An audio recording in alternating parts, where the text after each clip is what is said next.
Hello, Shiver Seekers. Are you ready to follow us into the unknown? I'm Cynthia. And I'm Stephanie. You have found the Dark Oak. Today, we follow the remarkable story of Poon Lim, who survived 133 days lost at sea with nothing but a life raft. Oh, my goodness. It's an interesting one. Ooh, that's a lot.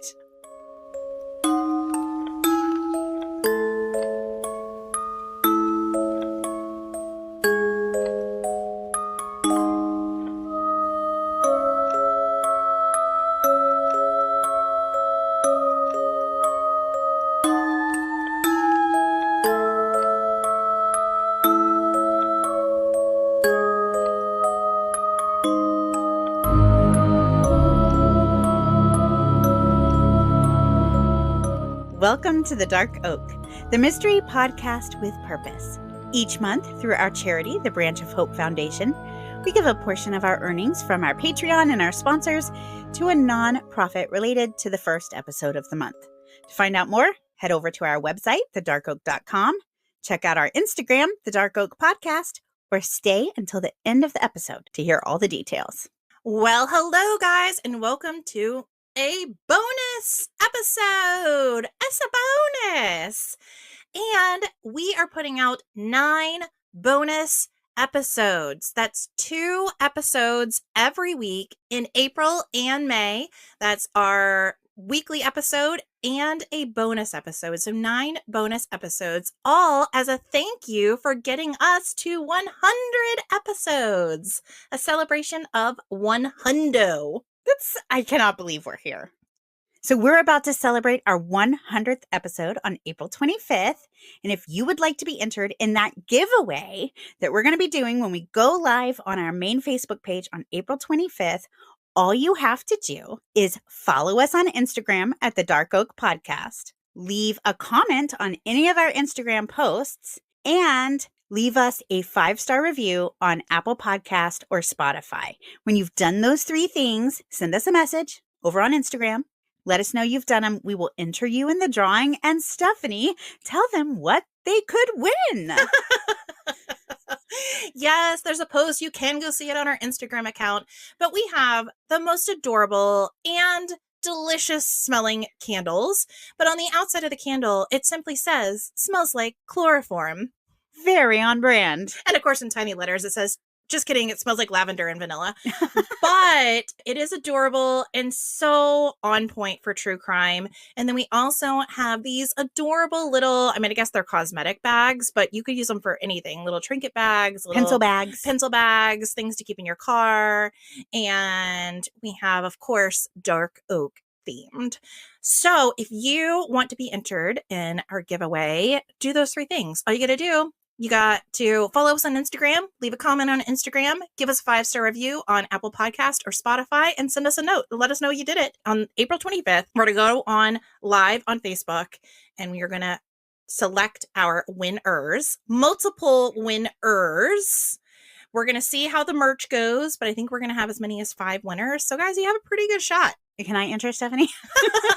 Well, I will say on the 25th, I did get an extra one of these candles just for the Pod Lab. So we'll be burning the candle in celebration. Love it. Also, you and I need to figure out what we're going to do to celebrate. I'm thinking some dinner and maybe some champagne might be involved. Definitely bubbles. I love it.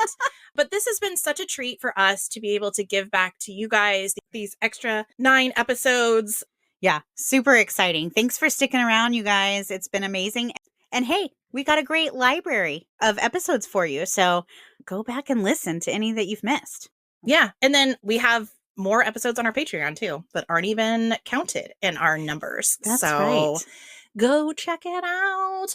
Okay, enough about us and us being so excited. Let's get to Poon Lim, because I saw your face when I said 133 days at sea. I think this might qualify as one of your worst nightmares, Cynthia. I don't know.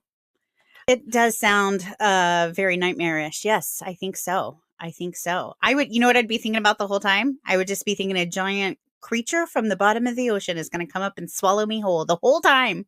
Well, wait until you hear about these creatures that Poon did experience. Okay, see? Yeah, nightmare. See? Nightmare. See? No, I will go ahead and tell you that Poon right now holds the world record for surviving the longest amount of time at sea on a life raft.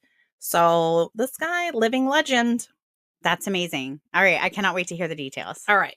Poon was born on the Chinese island of Hainan in 1918, and he grew up in a fishing village.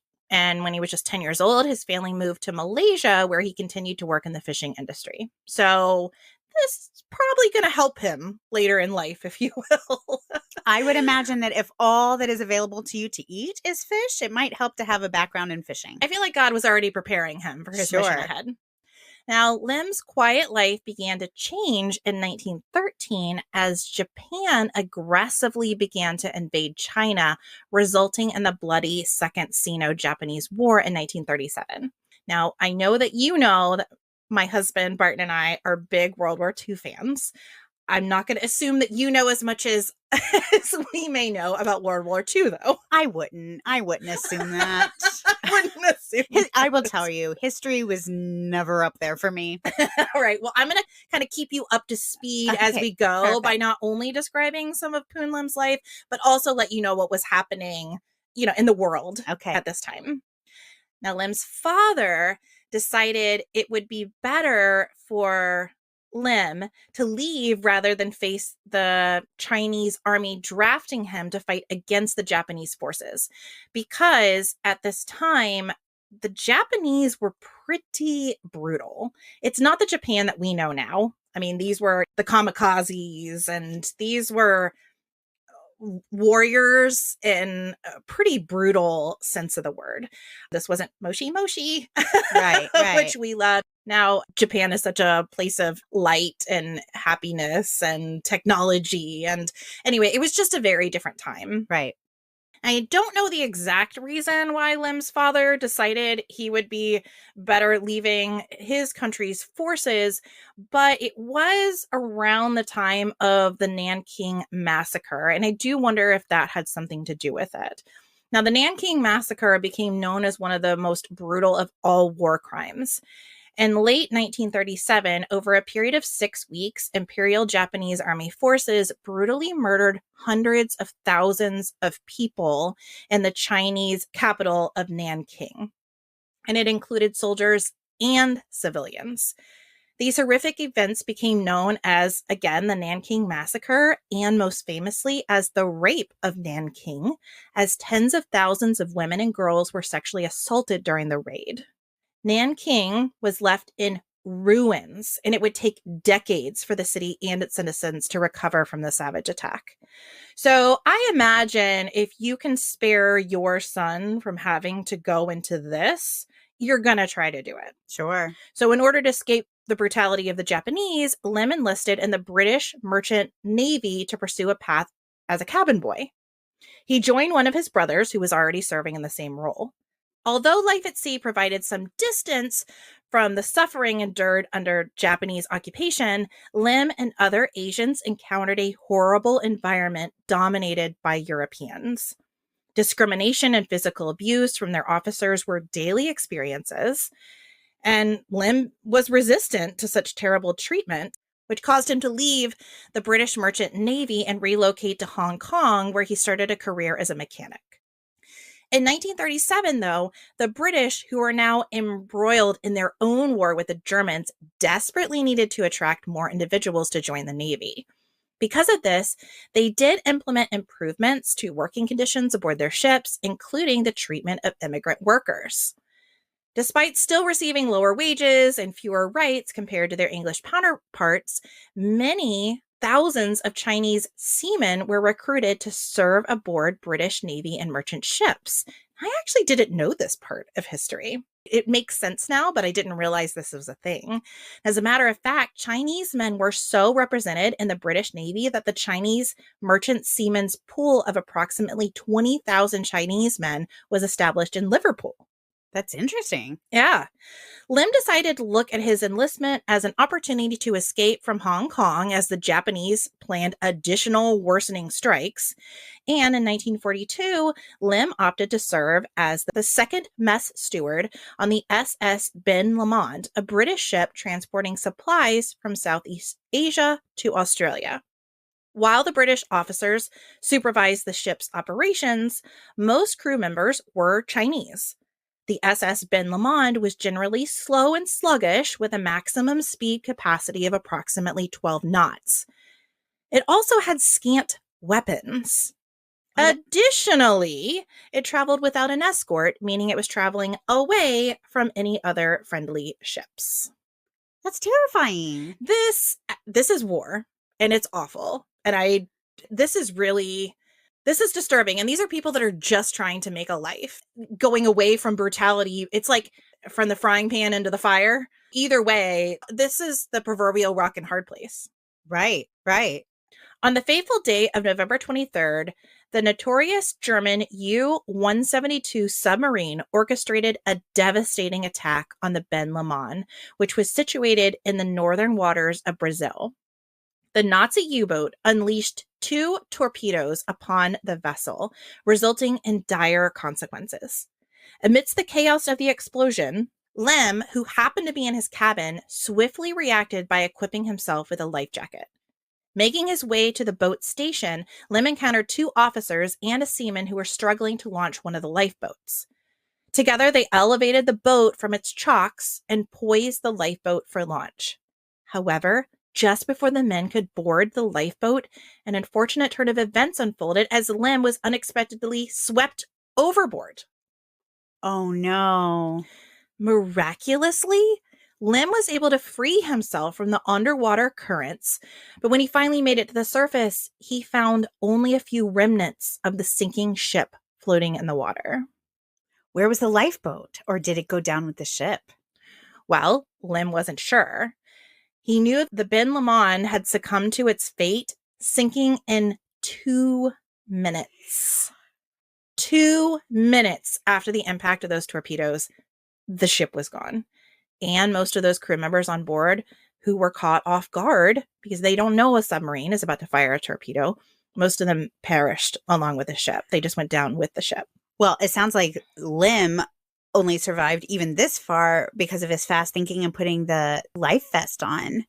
Because if he wasn't wearing that and he gets like pulled down and then the suction of the ship sinking, right, that alone could have been his end. Exactly. So he's kind of bobbing on the surface and he sees again just kind of scraps of things that are floating in the water, and he realizes there's a few planks, so he grabs onto them just to kind of keep him afloat.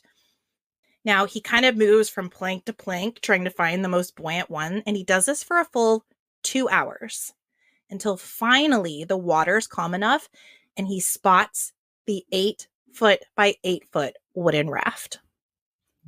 Empty. It's just floating there by itself.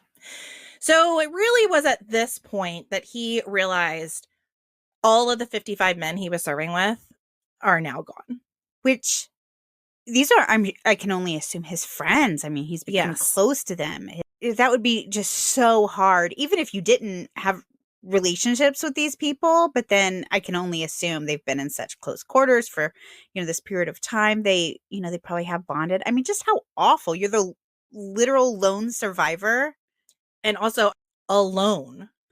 In the middle of the ocean. Very much on alone. a tiny 8-person lifeboat. Yeah, it was an 8-foot by 8-foot. So I don't even know if 8 people could have fit in there, but it was literally like an 8-foot. Yeah. So it was like a square life raft. Wow. Yeah, 8-foot by 8-foot. So he swam to the life raft. He pulled himself aboard. Incredibly, the life raft was mostly intact, and it also had some supplies. The raft was stocked with a can of fresh water containing 10 imperial gallons, which was about 45 liters, 6 boxes of hardtack, which is like a thick cracker, 2 pounds of chocolate, 10 cans of pemmican, which is made from animal fat, dried meat, and sometimes berries. So it's like a super like nutrient dense food. I can't imagine it tastes very good at all. But if you're in a survival situation, this is very important. You're going to be glad you have it. Absolutely. 5 cans of evaporated milk, 1 bottle of lime juice, and 1 can of oil. It also had flares, 2 smoke pots, and a flashlight with which to signal for help. Okay, well, I have to tell you, he's already better off than I mean, when I heard he's on a life raft, I'm thinking, what is he doing? But he does have some stuff to get him through at least a few days. Sure, absolutely. But also alone at sea. Alone at sea. So that's not going to last forever. Right. Now, Lem immediately realized he was completely surrounded by water, and it would most likely be some time before he was rescued. So he started making use of what he could. He realized the raft had 4 poles and a tarpaulin, so a tarp.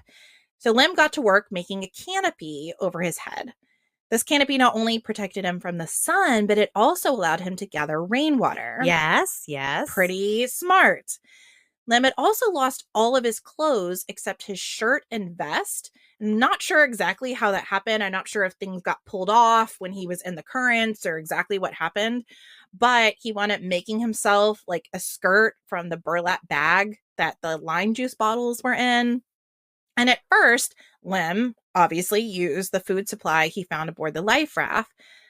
But the more days he spent on the raft, the more food he wound up using, the more he realized he was going to have to become more resourceful if he was going to survive his ordeal. Well, and I'd be more worried about the water. Like, you can live without food, but the water would have me very stressed. Well, this is also the point in the story where I tell you that Lem was not a very strong swimmer. Also very stressful. Yeah, so when you said the water, and I'm like, more ways than one, girl. Hey. Water is a problem in more ways than one. So in order to overcome this, Lem tied himself to the raft by putting a rope around his wrist and then attaching it to the boat.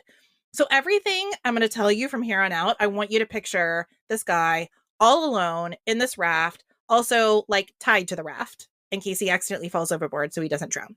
Okay. And he is still wearing his life jacket, I'm assuming. I don't know that he's wearing it consistently. Okay. No. But he still has it? I believe he still has it. Yes. Okay. So Lem decided to try fishing. That's what he knew, right? That's what he grew up doing. So he fashioned a fish hook using a spring from the flashlight and then made some fishing line from unraveling some hemp rope. Now, using some of his hardtack as bait, he unbelievably caught a few small fish. Okay. From there, he used those small fish to catch bigger fish until they were finally large enough for him to actually consume.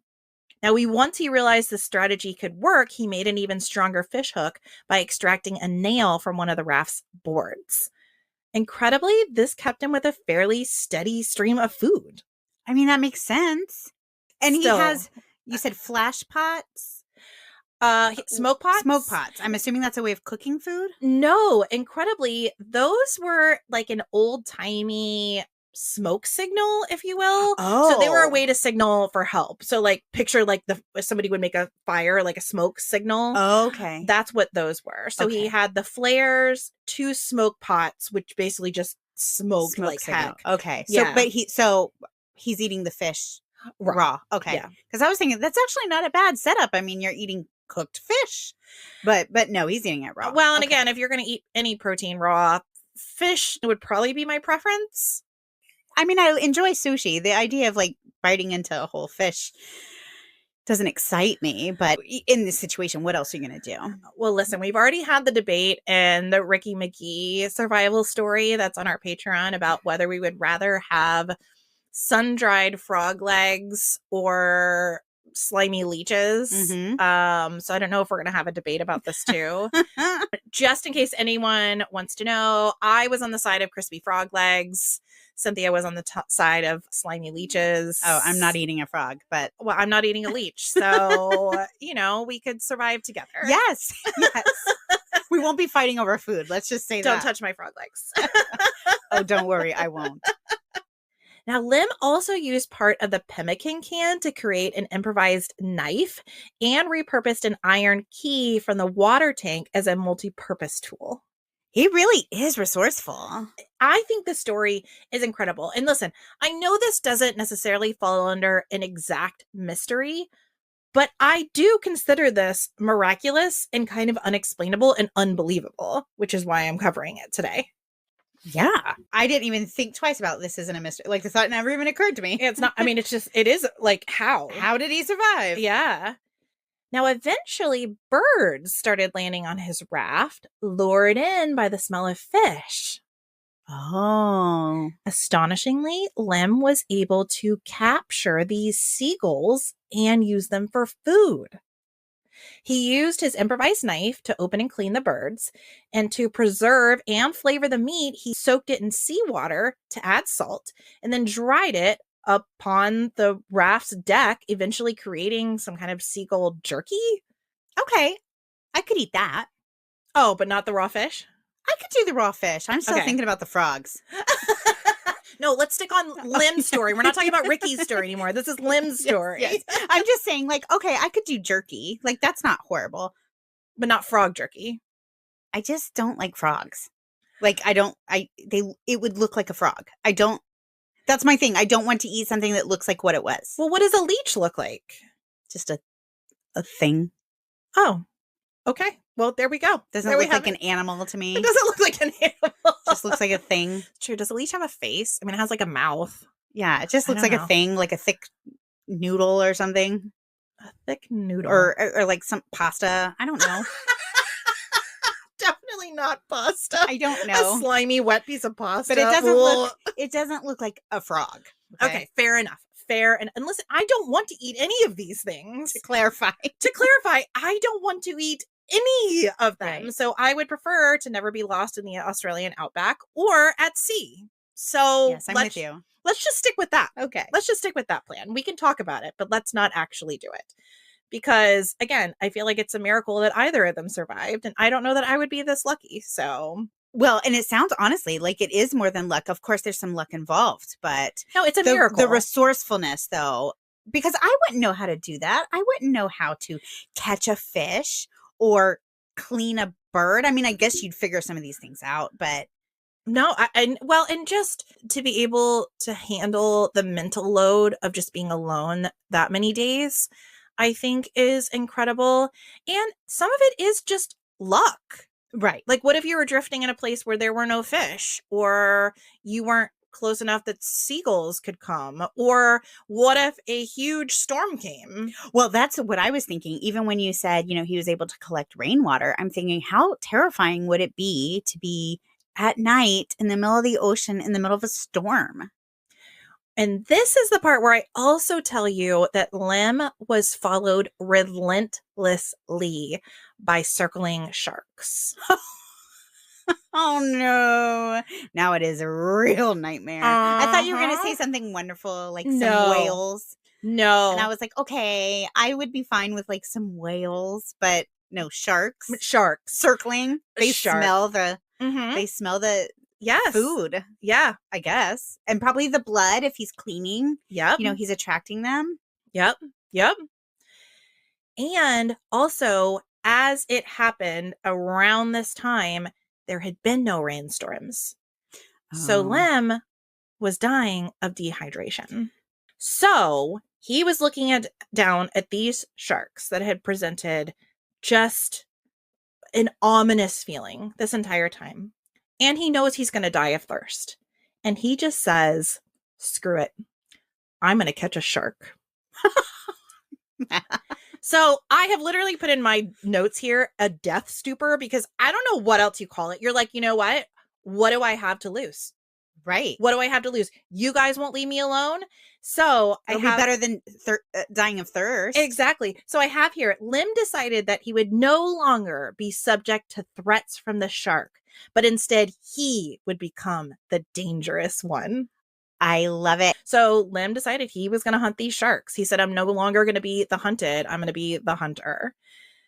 So in preparation for his ultimate catch, he braided his fishing line to double its thickness and wrapped his hands in canvas to provide some protection. Because remember, he's going to have to pull in the shark by his hands. Well, I'm wondering what he's going to do with it when he gets it on his raft. Again, death stupor, because up until this point, he had said, nah, I'm good. But now, he's like, what do I have to lose?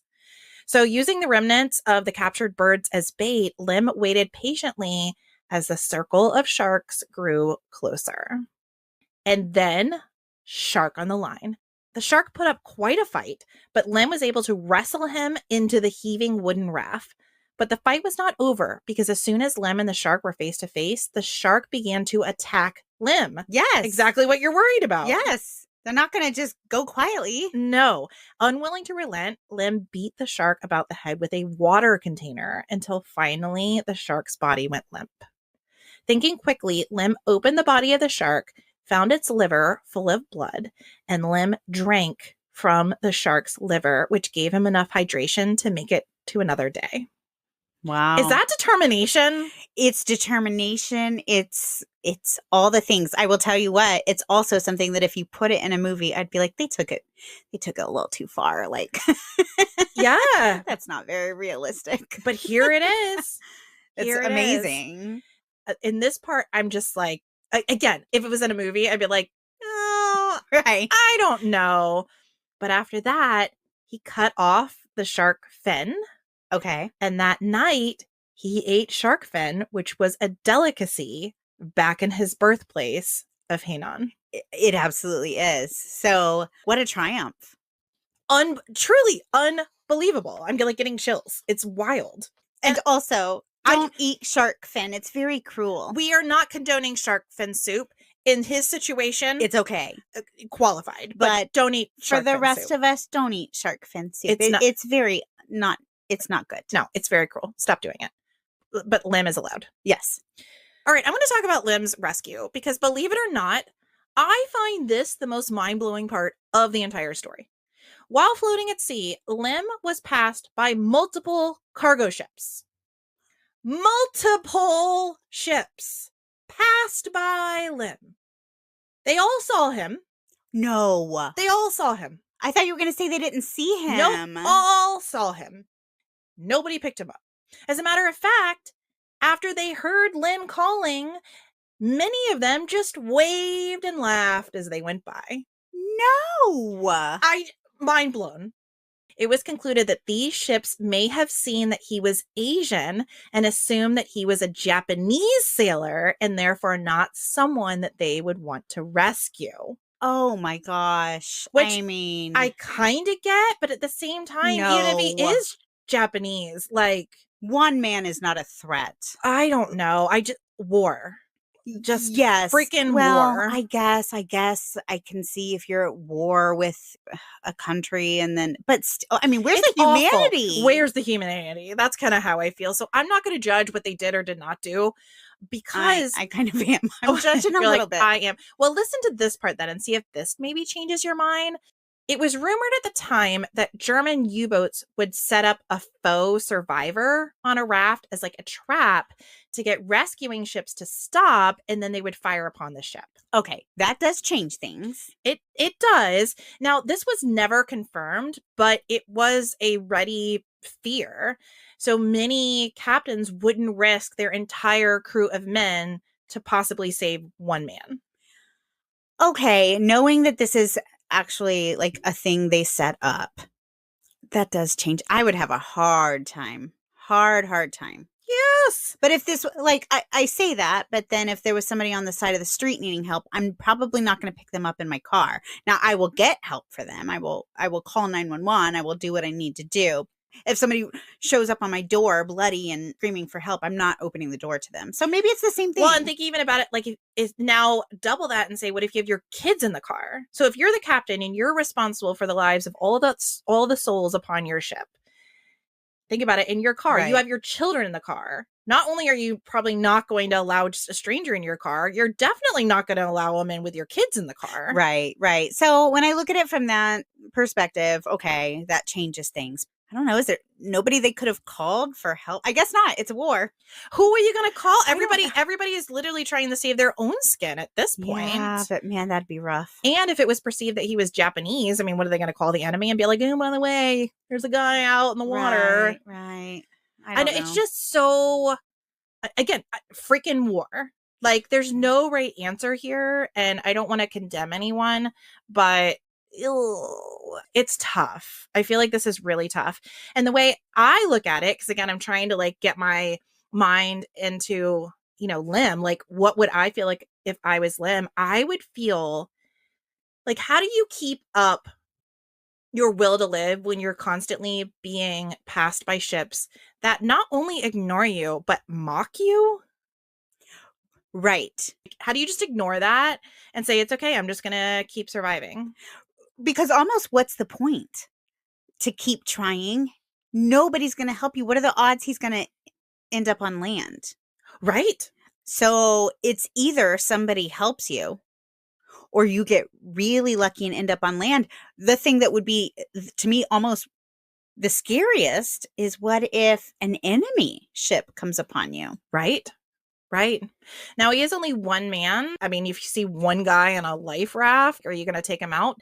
But again, there is a bit of luck involved in that. There is a bit of a miracle that he survived for all the reasons. What if just it was a random bomb or a random missile? Or what if he gets run over in the night by one of these ships? Right. Well, when you said several ships passed him, that's what I thought, because it is very hard to see a tiny little vessel in a great big ocean. Yeah. So I thought maybe they just didn't see him, but right. Poor guy. Right. 133 days. 133 days. So over 4 months. One day, Lim looked down and noticed that the water's hue began to lighten. He knew he was slowly drifting closer to land. So he did hit land? In April of 1943, 3 Brazilian fishermen spotted Lim 9 nautical miles off the coast of Pará. Now, Lim was too weak to lift himself from the raft, so the fishermen helped him. He had lost 20 pounds in his endeavor. Additionally, Lim's rescuers and Lim did not speak the same language. Wow. So Lim was not able to tell his story until he was back on land, and it took an additional 3 days for them to get an interpreter. And wouldn't you just Lim. be so ready? Yeah. You'd just be like, please. Yes. Can this please be over? Right. I mean, I'm so close, and yet 3 days seems super far away. Yeah, but at least you're getting groceries, right? That's true. At least you're getting food. You're eating hopefully warm cooked food. You're not having to bash a shark about the head in order to get some dinner. Getting a shower, having water again would be the big water. thing. Just can you imagine? You would just covered in salt. Right. Everything's covered in salt. Yeah. Yeah. Now, after 14 days in the Brazilian hospital, he was cleared to travel and headed to Britain. At a ceremony at the Seamen's Church Institute of New York and New Jersey in New York on July 16th, 1943, Lim was awarded the British Empire Medal because of his courage. In a speech, the acting British consul said that King George VI was to award the medal because, quote, Poon Lim displayed exceptional courage, fortitude, and resource in overcoming the tremendous difficulties with which he faced during the long and dangerous voyage on the raft, end quote. At the ceremony, Ben Line Cargo Company, who the Ben Lomond belonged to, also presented Lim with a gold wristwatch. At least it wasn't like a year's supply of like sushi or something like that. It is also rumored that the Royal Navy even incorporated his tale into manuals of survival techniques. They certainly should. I mean, he's brilliant. If nothing else, just get into the mind of how you survive for that long. Like, not even the techniques, but just how do you get the mental fortitude to be able to do that? Right. And you can. Like, you can be in a situation that feels impossible. Yes. And you can. Don't give up. Survive, right? Do not give up. Yeah. His story was so powerful that he became a U.S. citizen, even though the United States had reached the limit of their Chinese immigration quota. The United States made an exception for him. Now, after Lim's ordeal, I doubt most people will want to head back out on a boat again, but apparently Lim did because he applied to the United States Navy. Unfortunately and incredibly, he was refused for having flat feet.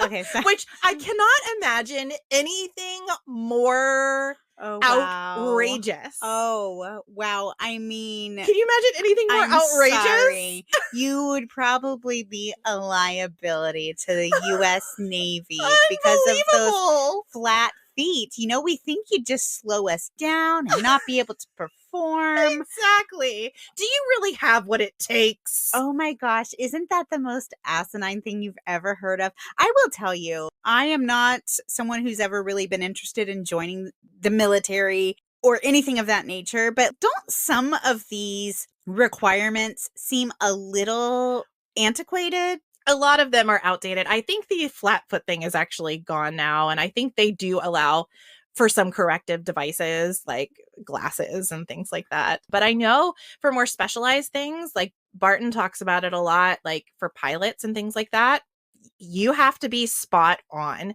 Even like dental issues, you can't have any issues with your teeth and things like that. They are very specific because, again, if you're on a long deployment, if you're stuck on a ship and you wind up having a problem, there's nobody to fix you. I mean, they do have doctors, but they don't have specialists and specialized care. So they can't take a chance of you going on the boat and something, the ship, something bad happening to you. So, but I think in this situation, though, it is particularly asinine.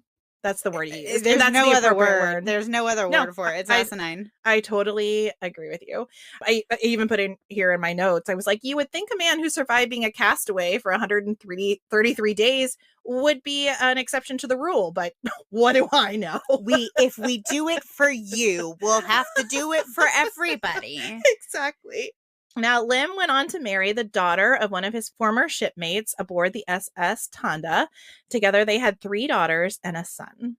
Poon Lim eventually settled in Brooklyn, and in 1991, he passed away at the age of 72.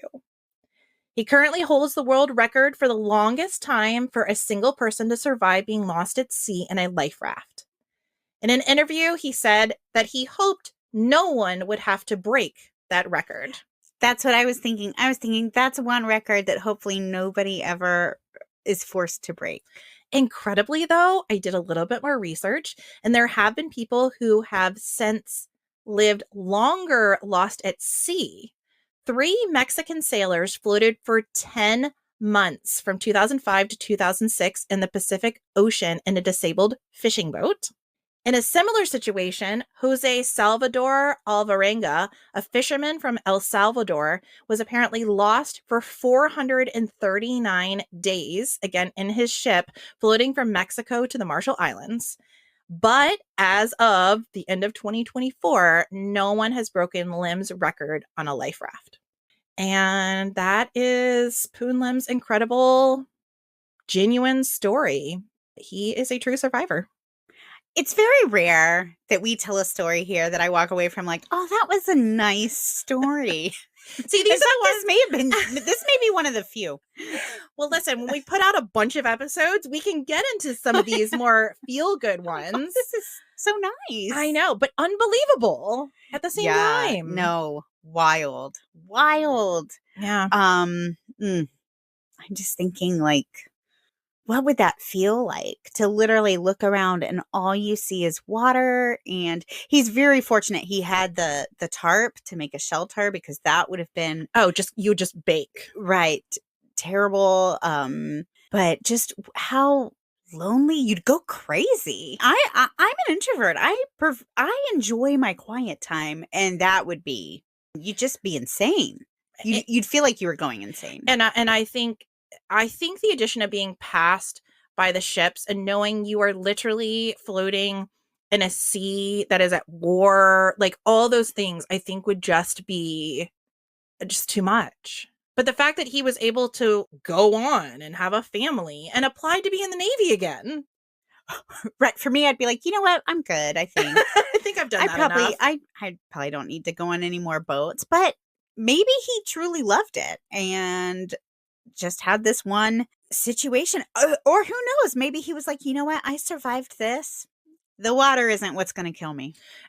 Well, you know what? I have had similar situations in my own life where I'm like, I thought this would take me out and it hasn't.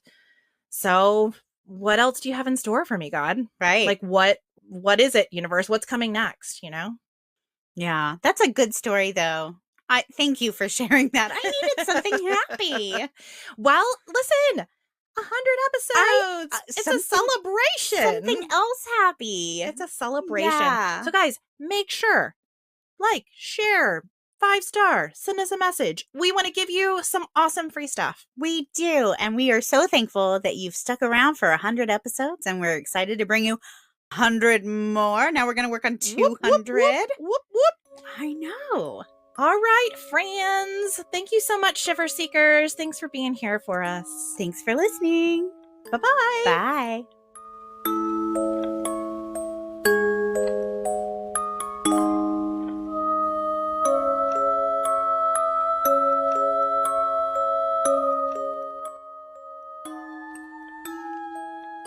This episode of The Dark Oak was created, researched, written, recorded, hosted, edited, published, and marketed by Cynthia and Stephanie of Just Us Gals Productions, and made possible by you, our shiver-seeking listener. Special thanks goes to Justice Himes for our incredible artwork and Ryan Crete for our amazing music.